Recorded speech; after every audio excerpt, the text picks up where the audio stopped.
La Universitat Politècnica de València tindrà el primer American Space d'Espanya. És un punt de trobada obert al públic que oferirà informació sobre la cultura, les pràctiques empresarials i les oportunitats de treball als Estats Units. Fa uns moments s'ha firmat el conveni amb l'ambaixada del país nord-americà que crearà un nou pont de diàleg entre els dos països.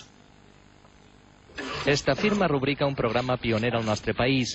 Així s'ubicarà el primer American Space d'Espanya, un espai obert al públic per a impulsar les relacions amb la primera potència del món. There are 850 American spaces around the world. This is the first in Spain, and I think it's important that the first in Spain is in Valencia. Este espai s'instal·larà al Centre de Llengües de la Universitat i així tindrà cabuda tota la informació sobre pràctiques empresarials, possibilitats d'aprendre anglès i oportunitats laborals. L'objectiu és conformar un espai de diàleg entre els dos països i augmentar l'efectivitat dels programes d'intercanvi.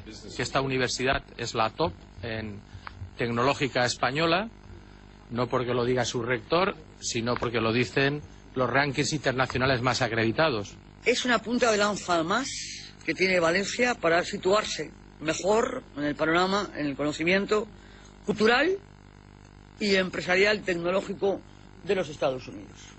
També serà una porta d'entrada perquè les empreses americanes més punteres coneguen la ciutat i s'instal·len ací.